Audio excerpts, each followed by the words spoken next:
31 de março de 1996, noite de domingo, pleno horário nobre na maior emissora do país. Luana Piovani, então uma das atrizes mais badaladas do momento, anunciava a nova atração do programa. Vingança, adultério, sexo, tumultos em família. Sob o olhar preciso de Nelson Rodrigues, a vida das pessoas comuns não tem nada de inocente. Com direção de Daniel Filho, estreia agora no Fantástico a série que é um marco da dramaturgia na televisão.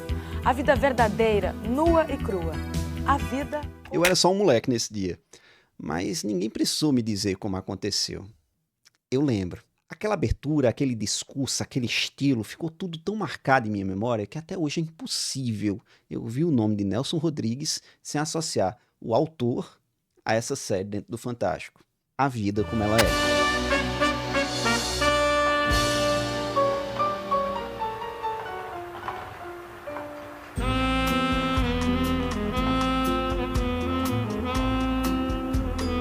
Claro que eu nem sabia quem era Nelson Rodrigues, eu sequer sabia que se tratava de um autor que já tinha morrido. Tudo que eu lia nessa época eram meus gibis e meus livros de aventura. E cá entre nós, eu não sei dizer ao certo o que é que me marcou mais. Talvez tenha sido a atmosfera de abertura. Eu conseguia lembrar da música, o destaque que é dado à máquina de escrever. Nessa época eu era fascinado por escrita. Eu cheguei a gastar as férias inteiras na casa da minha avó, trancado num quarto, datilografando numa máquina velha que ela tinha. Nelson Rodrigues é um dramaturgo. Ele consagrou-se com suas peças, apesar da má vontade inicial da crítica. Mas ele fez dos jornais um habitat. Ele escreveu tanto, ocupou tanto esse espaço em jornais do país inteiro, escreveu sobre tantos temas, de forma tão intensa, que virou sinônimo do gênero. Daí, até hoje, tudo que envolve o autor apelar para essa estética de máquina de escrever, tipografia, jornal. Essa edição que eu tenho aqui é um exemplo disso.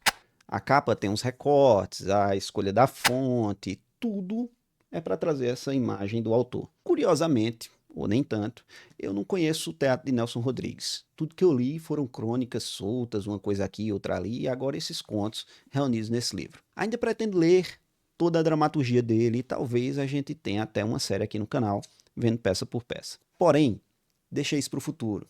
Por hora, vamos ver esse menino aqui.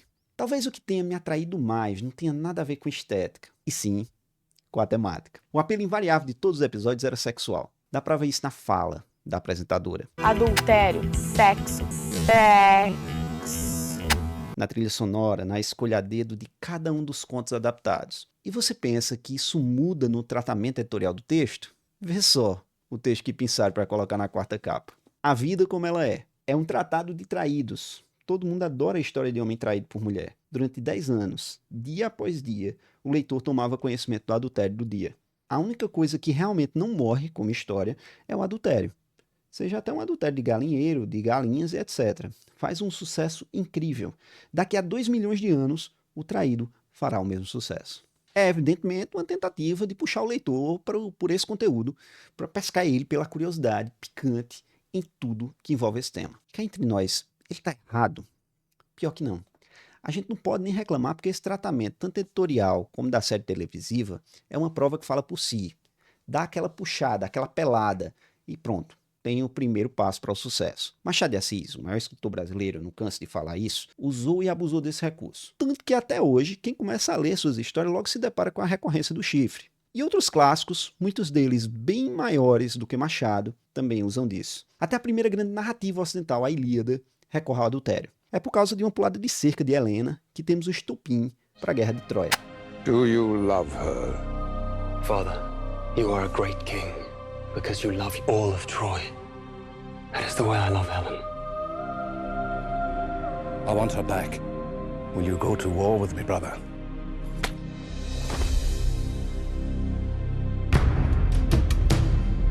They're coming for me. No cinema, na televisão, inúmeros são os exemplos de como a infidelidade conjugal serve de motor narrativo e atrai a atenção do público. Os bons escritores têm um conhecimento, por vezes intuitivo, de nossa alma, e nós somos seres monogâmicos, não importa todo o esforço que façam para propagar comportamentos como o amor livre.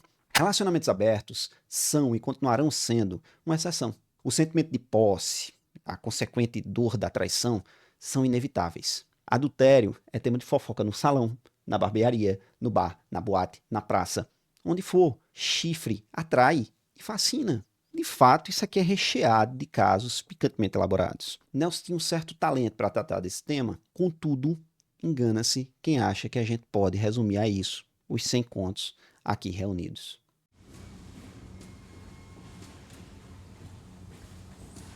Existe no meio técnico da literatura uma certa confusão entre o que é um conto e uma crônica. E você nem imagina o inferno que é ensinar isso na escola. Para Massudo Moisés, a crônica é um texto que varia muito na forma, mas sempre tem marcado o olhar pessoal do autor sobre fatos do cotidiano. Aí a gente olha para essa coletânea e o principal cartaz, a principal propaganda em torno dela é que é composta por histórias do cotidiano. Olha só um pedaço da nota do editor aqui.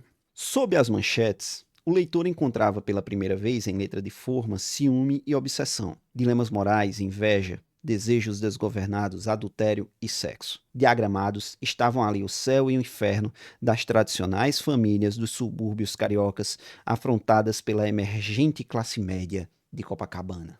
Ou seja, é crônica. Mas aí tem um outro problema, porque na orelha do mesmo livro é dito isso aqui. Ainda no mesmo ano, Nelson fez a sessão dos 100 melhores contos de A Vida Como Ela É.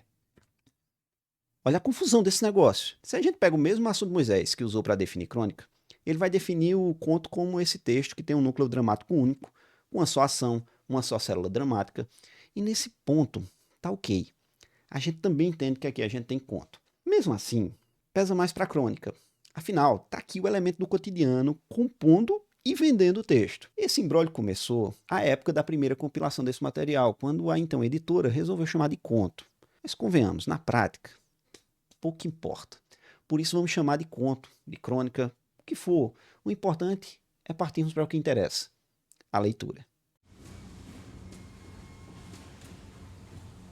A sacanagem pode ser a temática principal, certo? Vimos que vende, é um baita apelo, mas está igualmente provado que isso sozinho não sustenta nada. Por isso, nem precisa de muito esforço para a gente já no primeiro texto perceber que, apesar do cheiro saliente na sala, não é esse o foco do autor. Ele utiliza-se desse assunto como uma isca e pano de fundo para cavar a mais profunda verdade dos seus personagens. Para entender melhor, vamos pegar aqui o primeiro conto. Ele é intitulado O Inferno. E antes um aviso. Eu vou detalhar aqui 3 enredos de 3 contos. Ao todo, são 100. Por isso, pode ficar tranquilo. Você ainda terá 97 para aproveitar completamente livre de spoiler. Agora voltando para o inferno. Ou melhor, né? Para o conto. A gente começa e já lê logo no início. Quando ela disse que tinha um filho, um garoto, já de 12 anos, Romualdo caiu das nuvens. Essa é a história de um homem casado que recebe da amante essa notícia. Ela tem um filho. E mais, esse filho não pode saber do romance entre os dois. Portanto, já na cara, estampado, sacanagem. Igualmente na cara, tá posto que esse não é o tema principal do texto. Na verdade, aqui a gente tem uma trama focada em dilemas. Romualdo, homem casado, queria só uma aventura. Lucília, a amante, vivia a indecisão entre cair de amores por Romualdo e temer que seu filho, Odésio, soubesse do caso. O tempo passa, o romance se intensifica e essa senhora fica cada dia mais apaixonada. Certa vez, ela fica com a consciência muito pesada porque o menino perdeu uma unha jogando bola enquanto ela se divertia com o namorado casado. Apaixonada, usa o episódio para pressionar Romualdo para ficar só com ela. Indignado, o amante a abandona. Em casa, ela fica cabisbaixa, triste, depressiva. O filho percebe. Ela passa, veja só, a na presença do filho, ligar para o escritório de Romualdo. Aí vem o desfecho.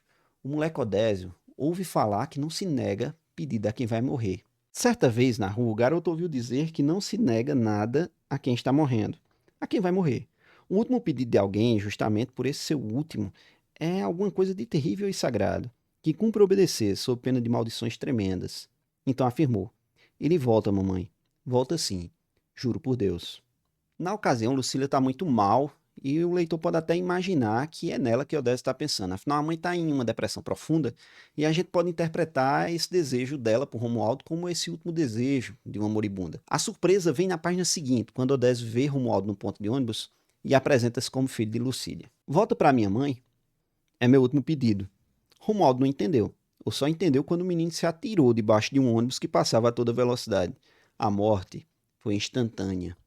O choque absurdo que esse desfecho traz ajuda a gente a montar um panorama melhor, onde o fator sacanagem só serve de motor para uma broca que perfura as nuances dramáticas de um episódio corriqueiro da sociedade moderna. Lucília é atingida pela bala da ironia, e enquanto temia que o filho descobrisse por pura vergonha, acaba descobrindo que o temor deveria ser mesmo por amor ao próprio menino. Era só um moleque que, em sua inocência e amor profundo pela mãe, se sacrifica na tentativa de tirá-la do estado terrível que se encontrava. O maior charme dessa coletânea, por assim dizer, e para manter o vocabulário nesse campo semântico picante, é essa capacidade de pegar fatos aparentemente banais e transformá-los em discussões interessantíssimas sobre moral, caráter, amor, abandono. Aliás, outra excelente virtude de Nelson é não se propor a nenhuma discussão intelectual, nenhum papo cabeça.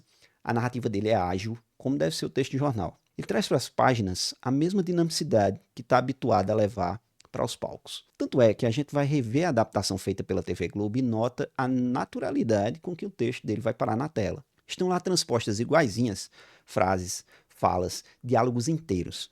Parece que foi feito para isso. Esses contos, aliás, tiveram sua primeira adaptação para o rádio, mostrando mais uma vez o quão dinâmicos são.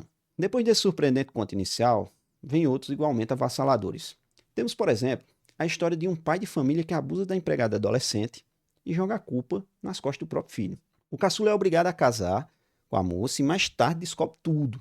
Pressiona o pai e este acaba por suicidar-se. Um pai moralista, mais habituado a fugas matrimoniais, também autoritário, que usa a prole como recurso para safar-se da culpa e sacrificar o futuro do próprio herdeiro para manter casamento e aparências. A própria menina, acuada, com temor do patriarca. A família em choque, tentando descobrir quem foi o abusador. Tudo isso, mais uma vez, retira o véu aparente e nos lança em camadas mais profundas da narrativa.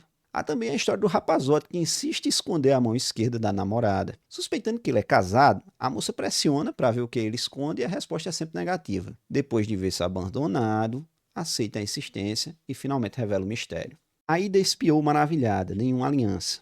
No impulso de carinho, pôs sua mão em cima da do rapaz. Com o lábio inferior tremendo, Lauro quer saber. Não viste nada? Não reparaste?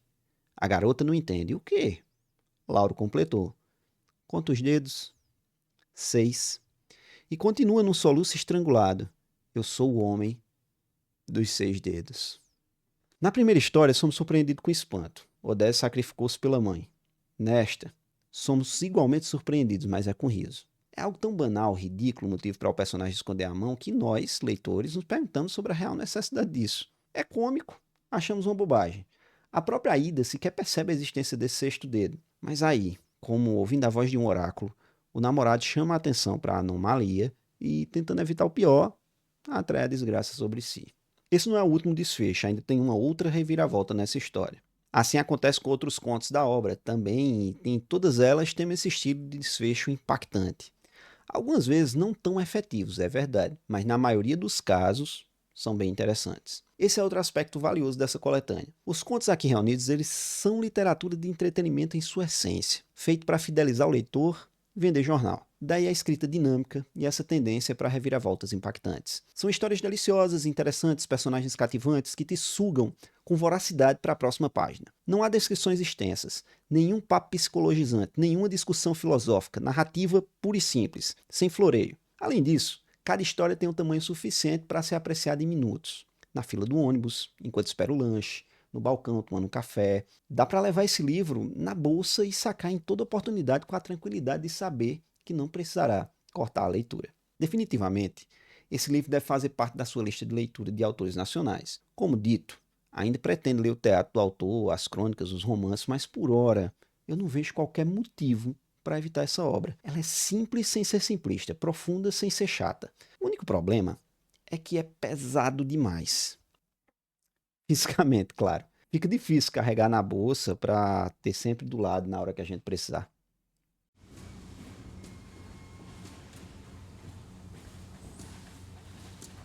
Olá, eu sou o Rodrigo Leão, esse é o meu canal. E a intenção aqui é a gente falar sobre narrativa, seja ela onde for. Espero que você tenha gostado, se gostou, já sabe, né? Se inscrever, curtir. Esse canal ele não tem nenhum propósito além de só puro entretenimento, deixa que vos fala, mas qualquer divulgação é muito bem-vinda porque a gente junta mais gente para falar de literatura, falar dessas coisas maravilhosas que amamos. Até a próxima, que Deus abençoe.